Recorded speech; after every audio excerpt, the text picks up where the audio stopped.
So, uh, agenda for today is relatively straightforward. I have a little bit of meeting etiquette. We've already gone over this already. I like to review our current status, uh, introduce to you the virtual tutorial program, talk a little bit about the mechanics and some critical information. We want to make this as easy as possible for everyone to go to the next step, which is which is actually doing the event. Want to talk a little bit about, this is a really awkward phrase, post-conference memorialization. You know, we've been so focused on getting the presentations together that now we have to start thinking and introduce to you what are the options for documenting your amazing contributions afterwards. And finally, we'll talk to you a little bit about 2022. So,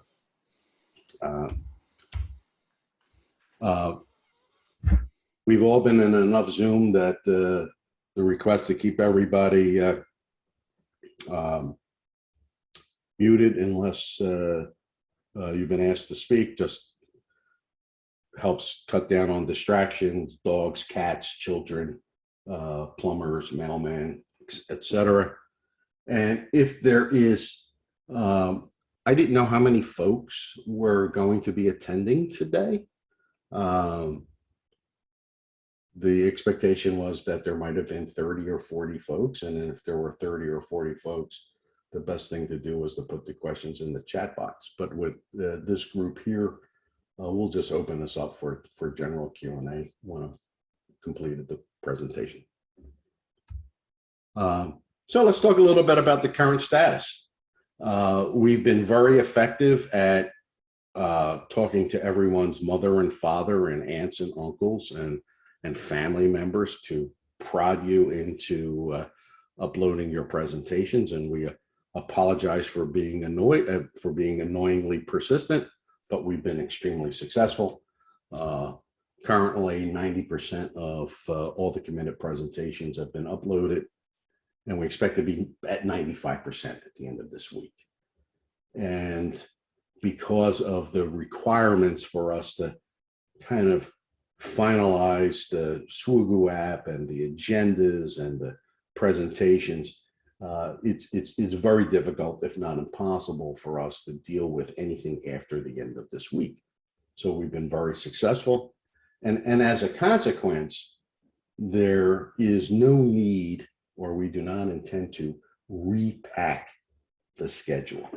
And when I use the word repack, you've all received a schedule when your presentation is going to occur, and that schedule will hold from now till the conference.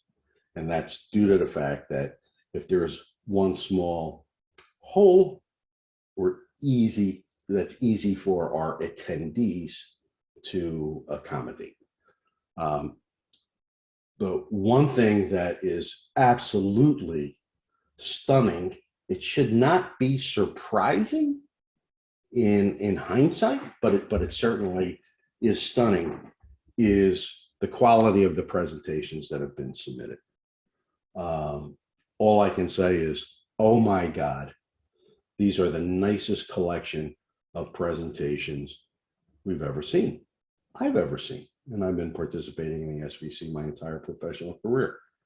And I think that just goes to show that the recorded format, which more or less implies some level of practice and some level of time management, is really coming across in these presentations. I think the receivers, the attendees, both in the live event and in subsequent recordings on our YouTube channel, if you so desire to participate, will be head and shoulders above what we've done in the past.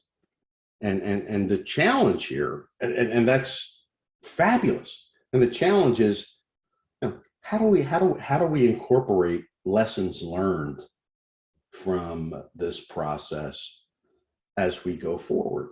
And I want to encourage all of you, if you have an idea, if you think there's something we could be doing better or taking advantage of, please let us know, because we have an opportunity to just do a better job.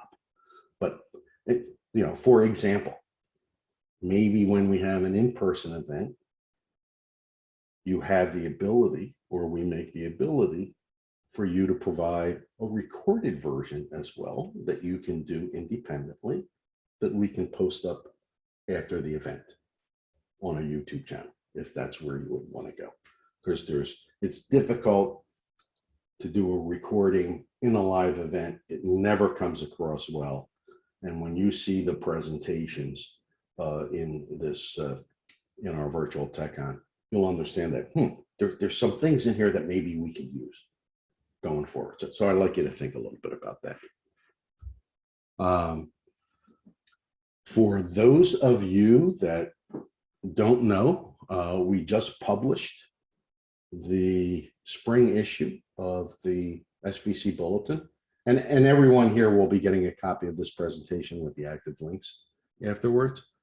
But the extended bulletin this year, or the bulletin, the spring bulletin, has an extended preview of the TechCon, the tutorial program, as well as links for registration.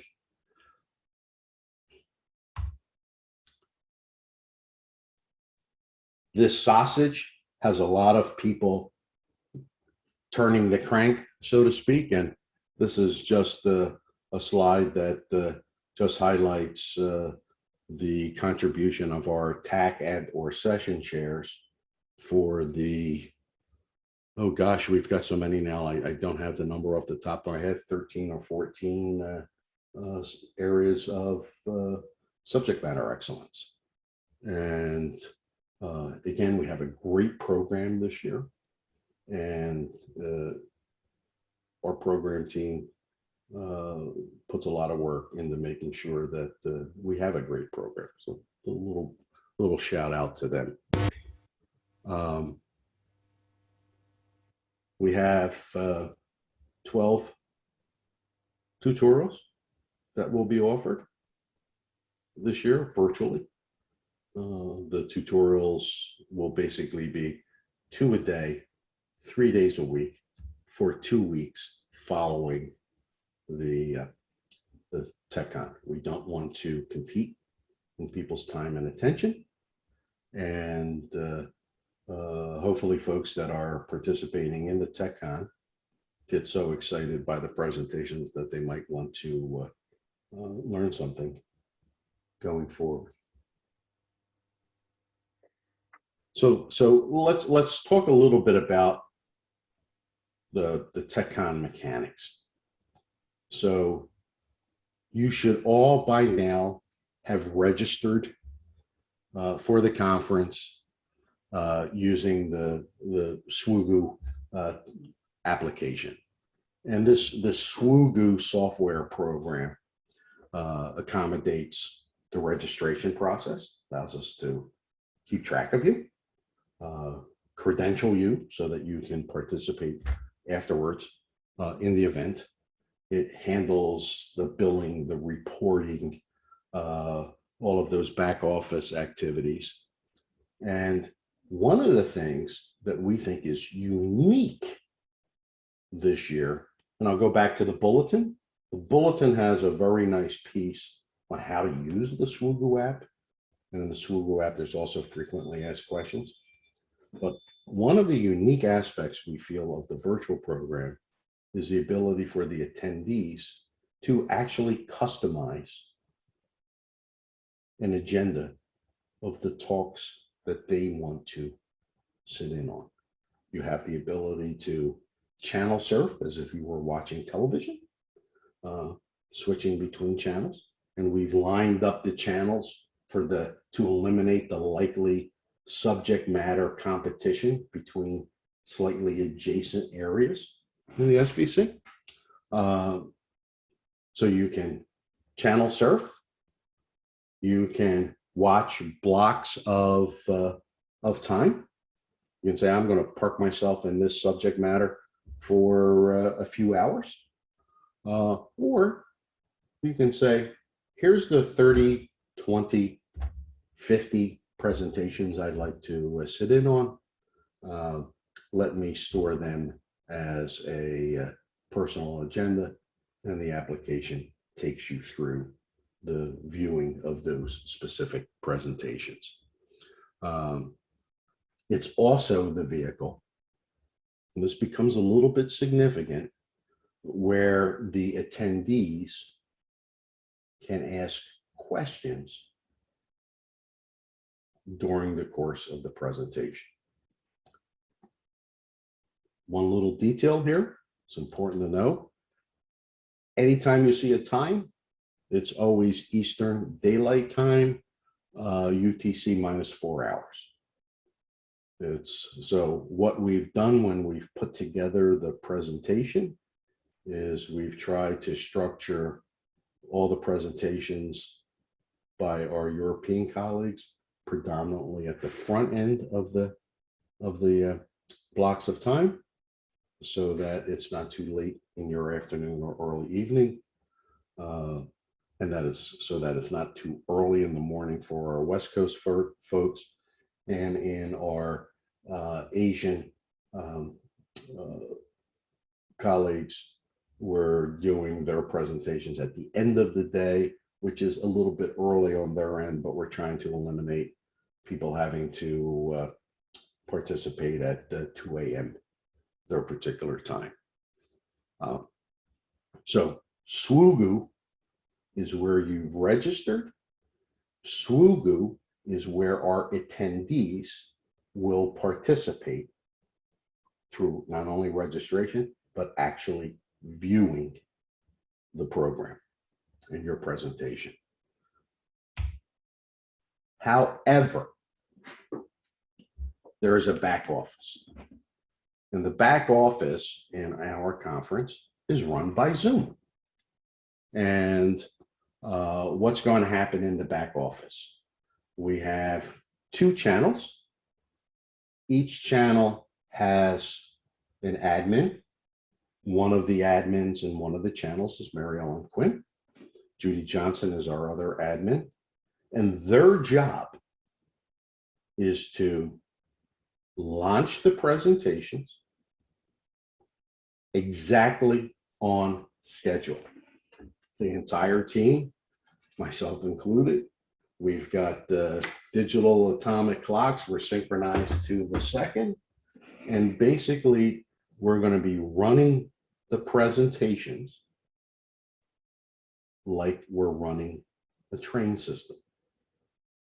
If you're a contributed speaker, you have a 20-minute slot. If you're an invited speaker or a keynote speaker, you have a 40-minute slot. Each presentation starts with an introductory 1-minute video. That 1-minute video reminds folks not to record the presentation. It highlights, please ask your questions in the chat box. In your SWOGU app, it basically sets the groundwork for your presentation. Then your presentation gets launched. Presentations are typically between 13 and 16 minutes in length. And then at the end of that presentation, if you are a presenter, you are then in the Zoom room, and we'll talk about how you get into the Zoom room. But the moderator, and I'm one of the moderator on one of the channels, will ask you to turn on your video camera, turn on your microphone, and the moderator will address you with the questions that come in on the Zoom app, or I'm sorry, on the SWOGU app. And what happens is everything's launched in Zoom.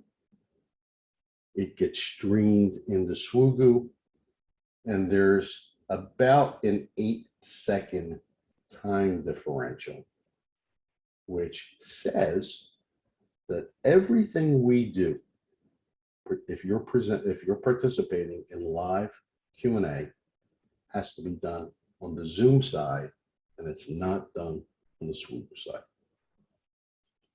So if you're going to participate in the live question and answer, then you have to join the Zoom room, just like you joined this meeting today. And every presenter will be receiving a calendar invite with the Zoom coordinates, just like this meeting.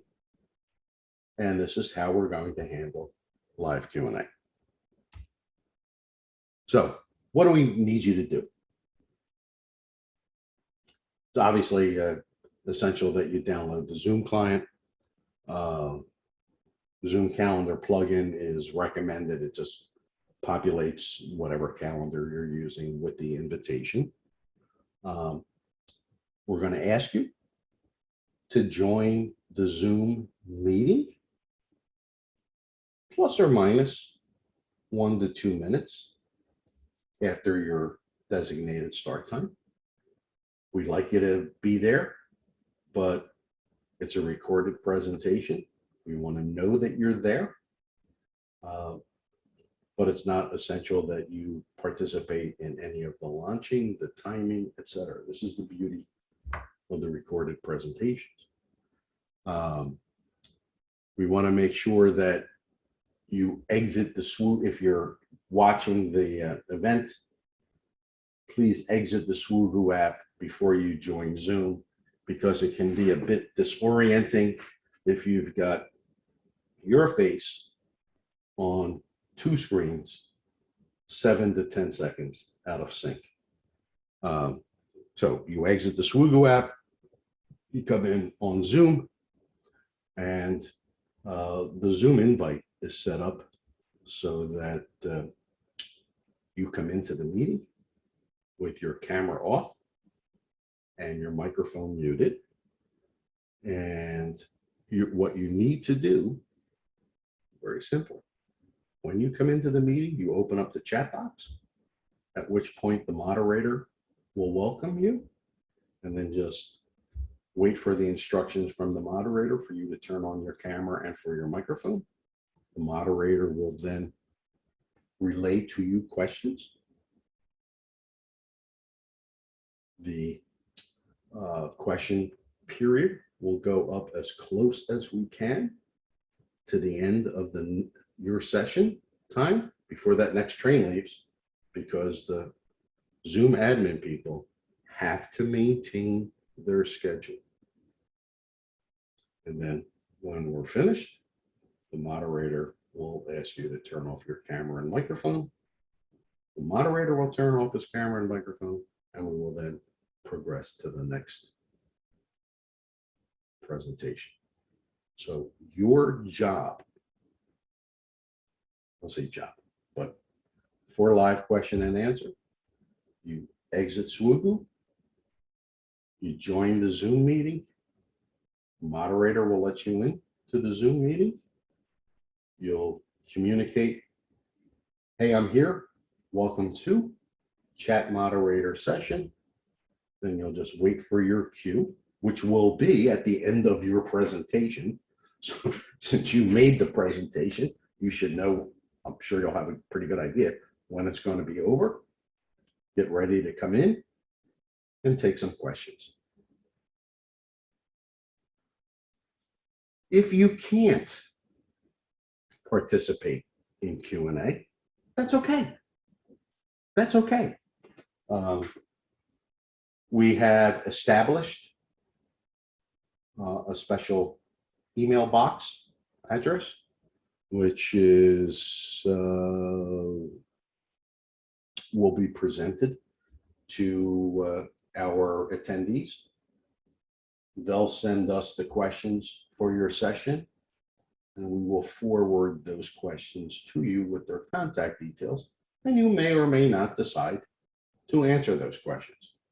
We take your privacy very, very seriously, which means unless you disclose your contact details, we will not disclose your contact details.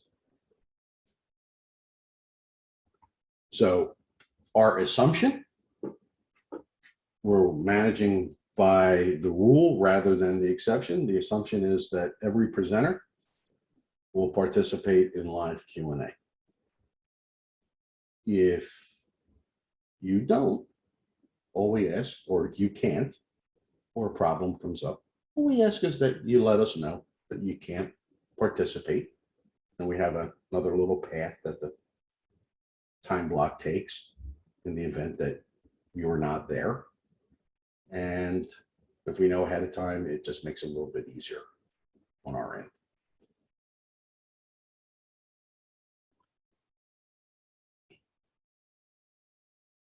Let me stop here. Any questions? Comments? Frank, you had a comment from Jeremy Grace in the chat. All right, so let me open up the chat. That was from the beginning, the intro. You were saying we might do things differently going forward. So I'm thinking for the contributed talks that are so short, if we got in the habit of doing a pre-recorded talk, you'd have the maximum time for questions. And all the moderator would have to do is manage the questions. Oh, And that would keep schedules going much better than we have done in the past, I would think. well, you see, Jeremy, yeah, that's a great point. So,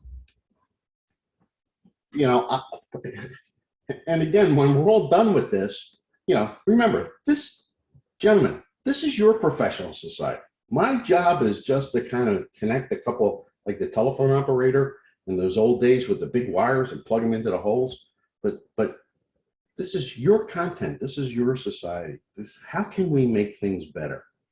And it's not a stretch, Jeremy, to think that a recorded presentation might offer some advantages, even in a live event. That's a great point.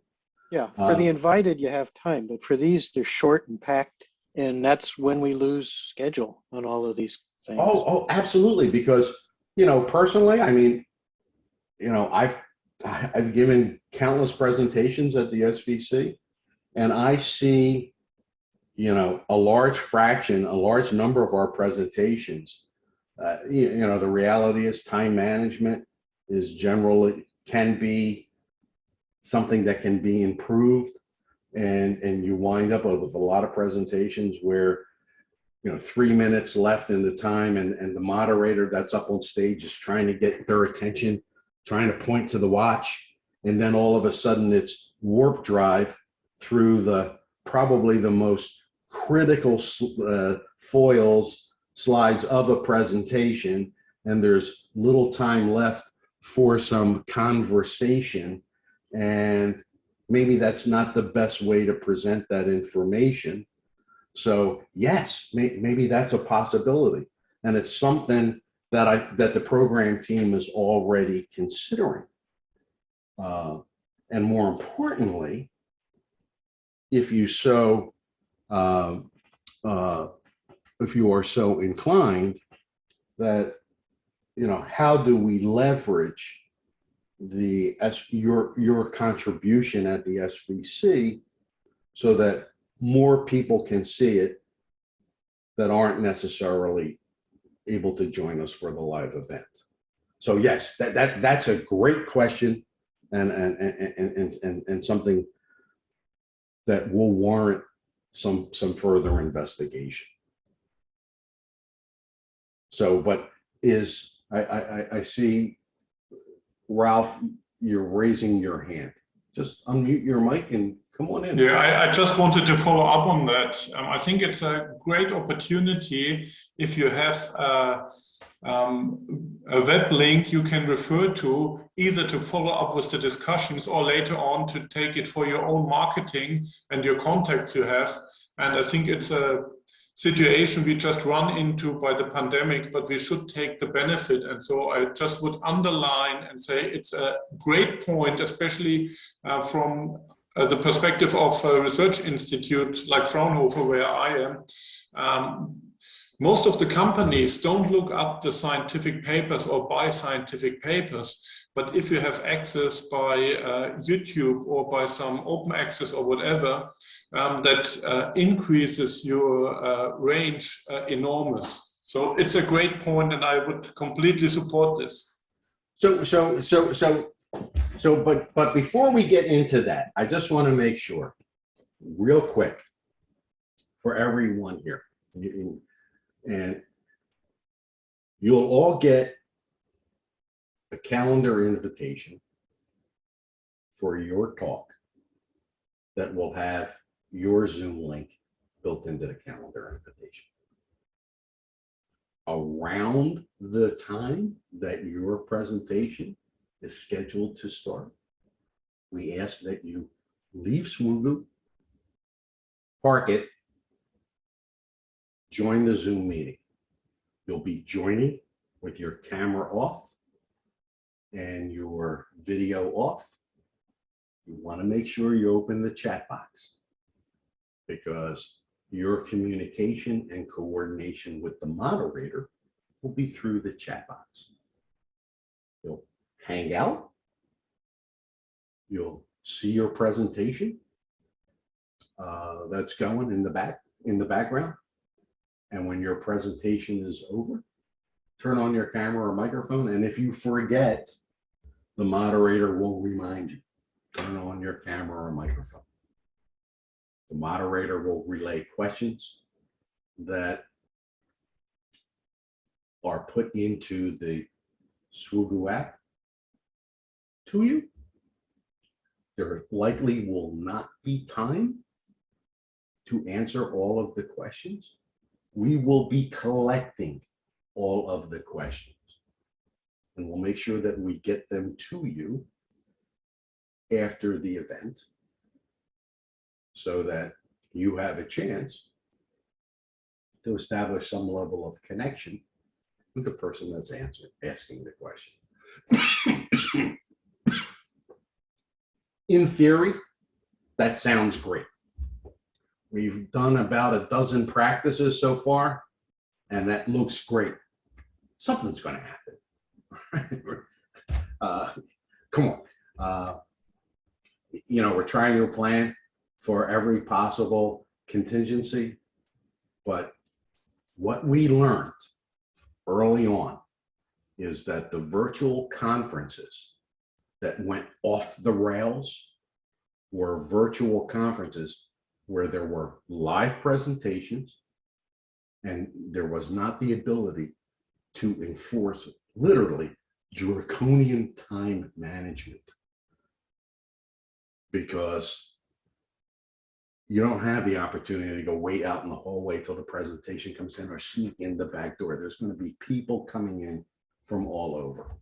So the recorded presentations with the live Q&A piece seems to be the preferred tool or way to maximize the attendee experience. And thankfully, we're fortunate in that in the cycle, we didn't have to worry about putting something on in the fall, where there was a lot of evolutionary successes and failures going on in this world as people were learning how to do these things. So we were fortunate enough to be able to learn from them. And we were incredibly fortunate to have somebody like Lauren working with us, who was able to translate my hand waving into an application that takes advantage and that works for our attendees. So again, this is what you'll be getting. You'll also be getting a copy of this presentation later this week. So let's talk a little bit about the post-conference memorialization. I hate this term. If anybody's got a better way to describe it, I'm all ears. I have to give this presentation 4 more times this week. So we've set up a special 2021 SVC TechCon YouTube channel. Right now. Frank, sorry, I think Ron already has raised his hands quite a while. Well, if anybody has a question, just unmute your microphone and come on in. Ron, you have a question? Yeah, Frank, when talking about SWGU and planning to watch different things during the week, does it have the ability to notify you like typically any meeting for the specific papers? Ron, it does, and we turned it off. Okay. And the reason why we turned it off, so this was a very interesting early debate with Lauren and myself and Chris Stossel and Scott Walton and the folks that participated and Chris Murator participated in how we structured this, is if you're only sitting in on 1 or 2 papers, a meeting invite is kind of nice. If you're sitting in on 20 or 30, then all of a sudden we blow up your calendar. Frank, what I will add is that we are sending out a daily reminder during the conference with the link, so you don't have to search for it in previous emails. So every day in the morning, you'll get a reminder about that day's sessions, presentations. I have a question. While we're using Zoom, can we share screen? Yeah, somebody might have a question about one of the PowerPoint slides. You want to go back to it? And the answer is no, Fred, at this point. Okay. Yeah, you know, sadly, there is, when we look at the screen sharing, the time and the limitations, there is no real ability to do that in real time on the virtual event, which is why, which sadly, that's one of the limitations of a virtual event. But going forward, you know, if what we're talking about is having a recorded version and then an in-person presentation where you can take the best of both worlds, that's a distinct possibility. But for this and answering your question, you will not have the ability to open up your presentation and go back to it during the question and answer session. There might only be 2 minutes or so. Okay, thanks. Sure. Frank, can I ask something? It's Harry here. Sure. During the question and answer session, how will the speaker know that they are live, that their answers are being transmitted? Oh, because you're going to be just like this, Harry. Your camera is going to be on. I'm going to be presenting to you. Let's say this is a session where I'm the moderator. It's your presentation. Yeah. You will turn on your camera. You'll have your microphone. And then I have a special channel. Sadly, you don't have the same channel I will, where the questions are placed. And then I will relay to you a question. And the very fact that you can hear me and that you will be speaking means that that question is being addressed. It will be streamed. This conversation will be streamed. Okay, so you at some point say that now we are streaming. Oh, it's streaming constantly. So once, I mean, in the beginning, while the presentation is running, the speaker will have joined and be in contact with the moderator, right? So correct. That's all going off in the background. Okay. Then, which is why we want folks to join the sessions around the start of their presentation. Yeah. Because what'll happen? Somebody will oversleep. Somebody will forget. Somebody will have an emergency. They won't be able to show up. We want to make sure that we give people the maximum amount of flexibility, but also to be able to implement a contingency plan in the event that a speaker who is scheduled to be there, who's not explicitly said, hey, I can't be there, that if you don't show up, there's not this pregnant silence that occurs at the end of the presentation when there's no question and answer. Okay, it's clear. Thanks. Sure. Any other questions, folks? This is great stuff. Thank you for these questions are great stuff because I try to anticipate what folks might ask. But this is good stuff. So thank you.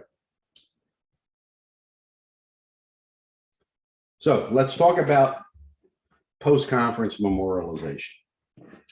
We've been pressuring you to upload your presentations. Thank you. Now, what goes after that? Like I said, we have a YouTube channel. If you want your video on the YouTube channel, you have to execute the video release. You have to give us permission. If you don't give us permission, we're not going to put it up because you own the rights to that video, right? Now, the SVC doesn't own the rights. You own the rights. So you've got to let us put up your presentation. If for some reason, at some point in the future, you say, hey, I don't want my presentation on the SVC YouTube channel anymore, you send us a note, we take it down. But we won't put it up unless you give us explicit permission. That's what the video release is all about. We're not going to monetize it. It's just, we need to make sure that we are not overreaching our authority on your property. This is your presentation. So if you want us to do that, and Ralph, for me, I can't imagine why you would not, but believe it or not, there are companies that don't want, or individuals that don't want their presentations recorded, presented, or transmitted.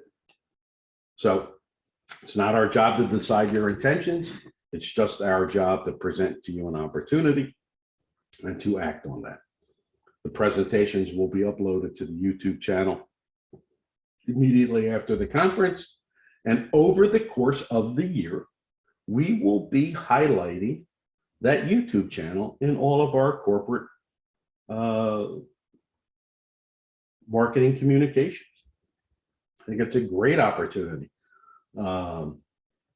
You know, on the existing SVC YouTube channel, which has the videos of all of the Webinar 2.0 courses we put on, many of the presentations have over 100 views. So it's just a way to build your brand. I think, Ralph, you use the word brand. I think that's just the right way to do this.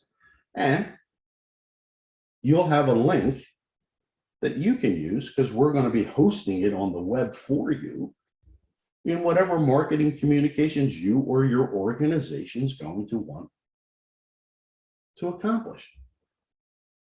So that's point number one. Point number two, there is, and there will be this year, conference proceedings. And we've adopted a new policy a few years back that we will be happy if you do not want to provide a manuscript to publish your PowerPoint presentation in the proceedings. In order for that to do so, in order for us to publish your PowerPoint presentation in our proceedings, again, Same logic as to why you might want to put the video on the YouTube channel. We just need your permission. Because again, you own the PowerPoint presentation. If you elect to publish a manuscript, and there are some folks that get more value to either them personally or to their organization through publishing a manuscript, then you publish a manuscript and it has its own permissions involved. You also have the opportunity to take the peer review track for manuscripts, and that's through Surface Coatings Technology Journal. It's an Elsevier journal. Alan Matthews is the editor-in-chief, a longtime SVC component, and there that's a separate channel for many of our academic colleagues. So let's not forget. So decide what you want to do, and then get us the appropriate information. Does that make sense? I'll assume it does. But again, I want to encourage everyone. You've put a lot of work into an amazing group of presentations. I'm suggesting that let's not limit the world's access to your presentations by those that simply come and join us for our event, but let's look at going out into the future and offering this information to a broader range of people over a longer period of time. And that's where we think maybe the SVC this year's this virtual conference is not necessarily such a bad thing. Because I can tell you that COVID and the pandemic has been responsible for a level of innovation and a time scale of innovation unlike anything anyone ever could have imagined. It's not been all bad. In fact, we've made some huge progress.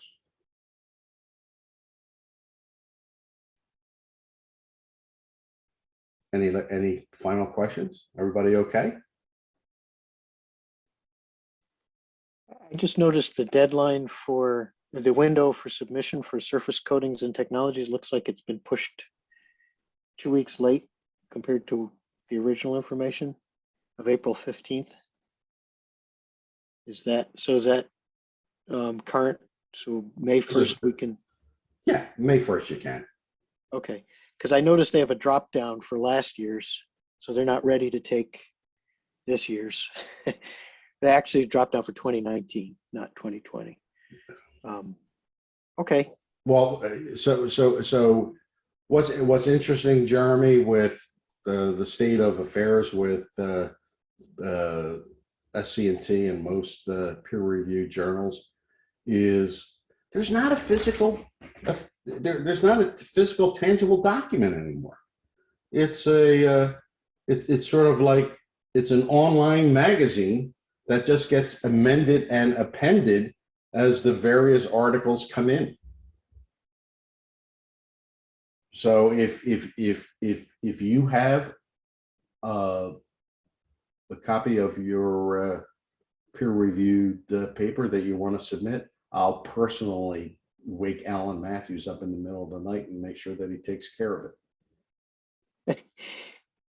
I can use the extra couple weeks, I suppose. Yeah, yeah. And I can tell you. So this is interesting. So the number of Mary Ellen, do you remember in 2019 how many manuscripts and how many PowerPoints we collected for the proceedings?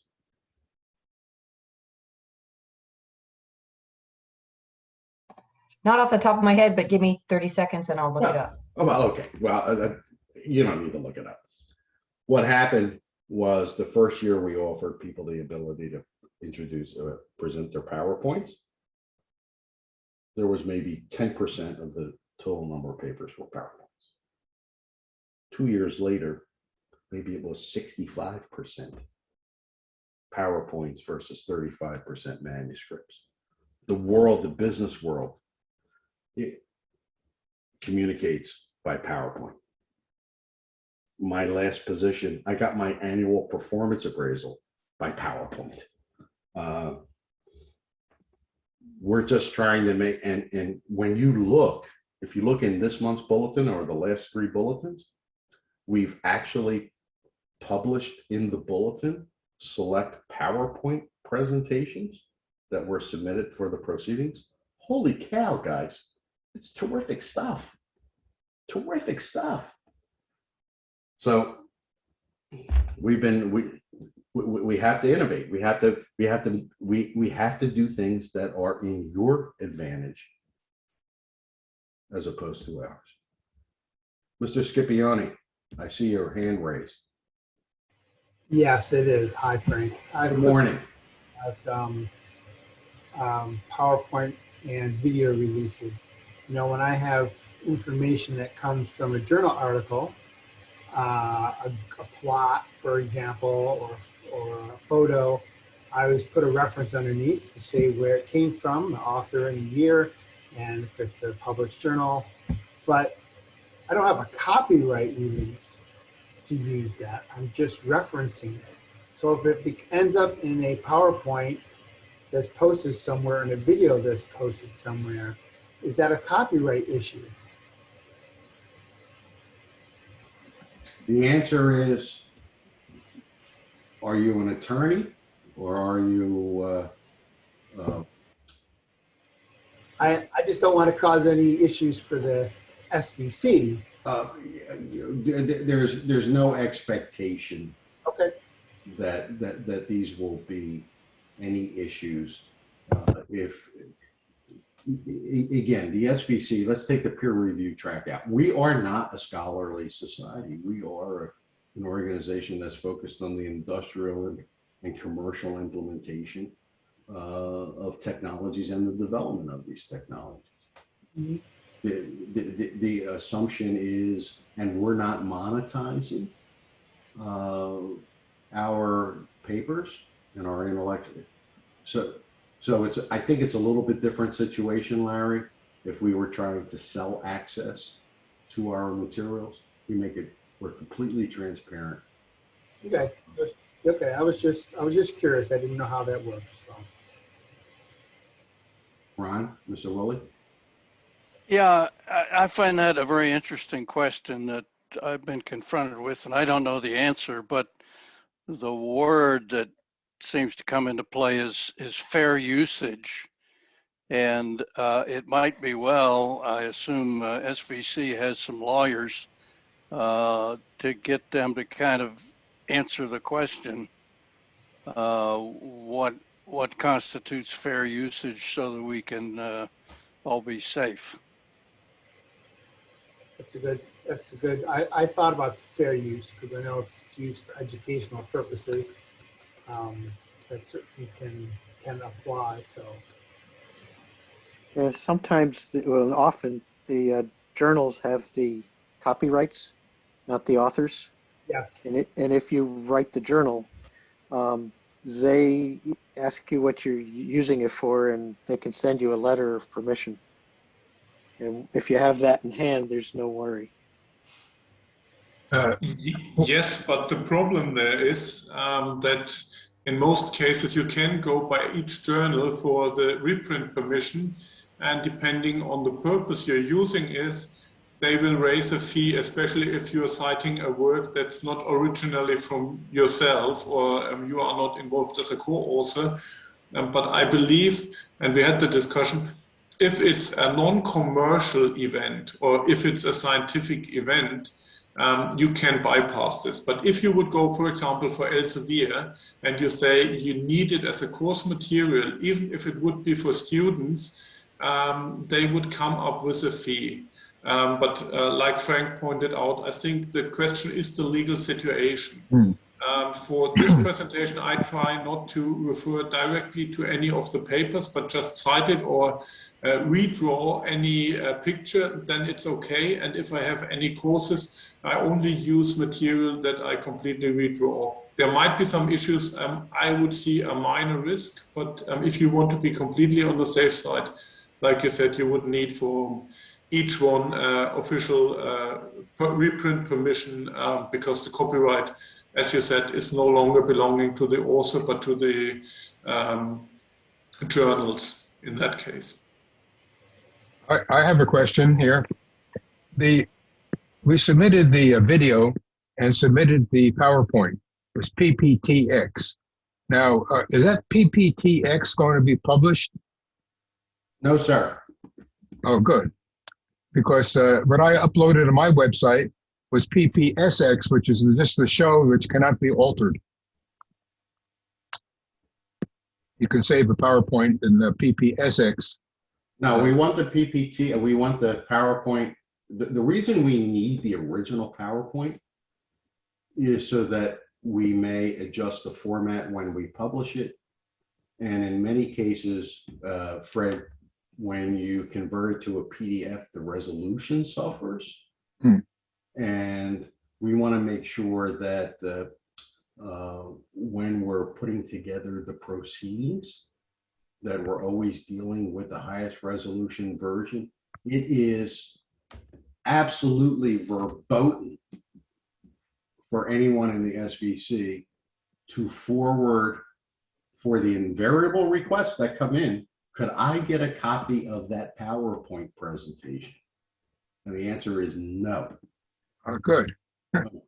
Okay, it's just for our internal use to maximize the resolution and to adjust the formatting when we want to kind of put it into a publication.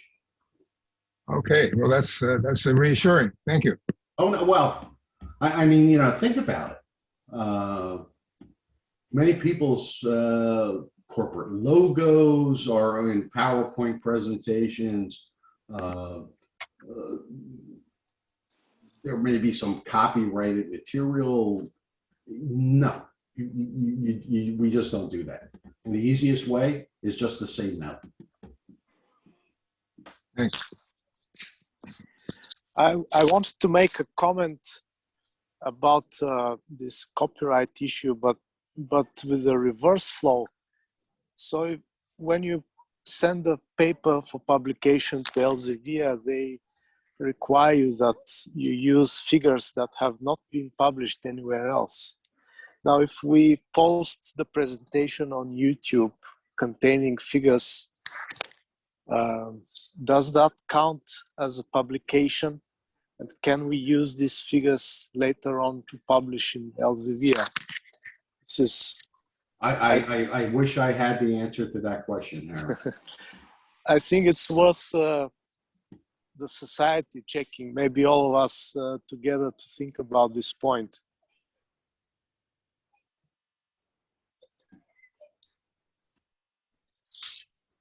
Are you concerned on your presentation that you've got some materials that you're attributing to someone else? No, it's they're my own figures, but I have not published them yet. But they will go on the YouTube channel immediately after the conference. So I don't know if I can publish them afterwards. So great question. So since we're not all attorneys, if you have some concern, yeah, then delay the addition to the YouTube channel, or not, if you follow me. Okay. I mean, this is why we're making this. Everyone has their own motivations and their own concerns and their own issues. And the way we're going to handle this is, again, you own this. This video is your property. Okay. Yeah. Right. I don't want to own it. I can't, and it would be unreasonable. Okay. Yeah. All I'm doing is allowing you to post it on a YouTube channel.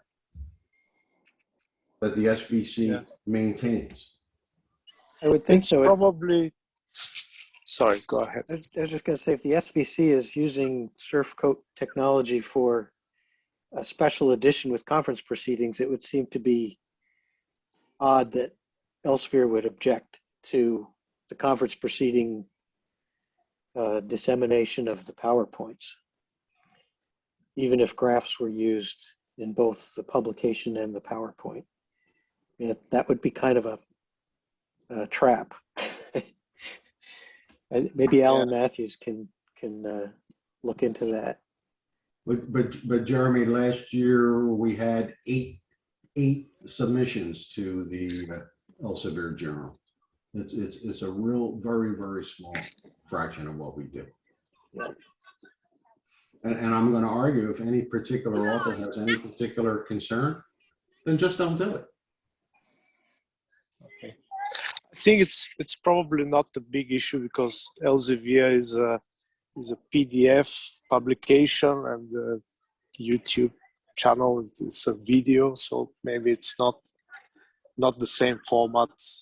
But anyway, it's you never know these lawyers when they set their mind to it, they might find a reason to charge you something.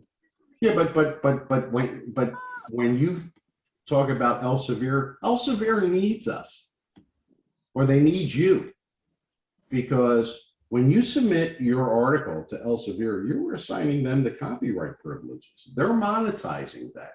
They need content. Absolutely.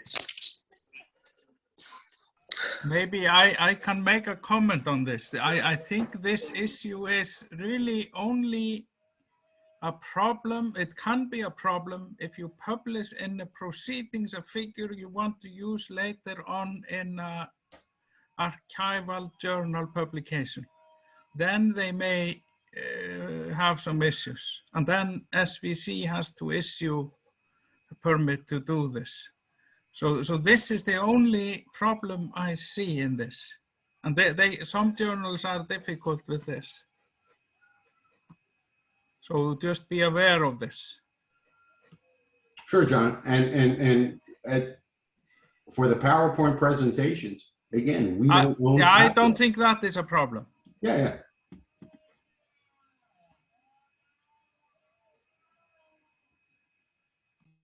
So, great discussion. You guys have done an amazing job. If I could reach through the screen here, I'd give everyone a pat on the back. Jeremy, for whatever reason, I have to reach up and get it for the perspective. I think you've done an outstanding job. I want to compliment the job that's been done by Lauren Kramer and the SVC team for putting together what we think is going to be a very nice event. We're probably going to come off much better than we have any right to expect. Lucky punch, as they say. It's good for us. Our corporate objective is to punch above our weight when it comes to the quality of our communications and presentations.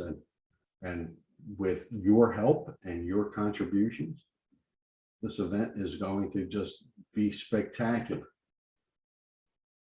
Again, if there's any concern you have that the publication of either your PowerPoint or your video which is your property, may affect some downstream activities that you may have, then my counsel is don't participate, right? Be safe. We want you to participate, but we're not requiring you to participate. This is all your choice. Because this is your society, this is your effort, this is your work. A little bit different than how many organizations approach intellectual property. This is your work. Fred, are you okay with that? Yep. That's good. So with that, gentlemen, if there aren't any additional questions, thank you for your time. Thank you for your contribution. And we'll see you online. Thank you, Frank. Thank you, Frank. All right, gang. Thank you. Thank you. Bye. All the best. Be safe. Bye. Bye-bye.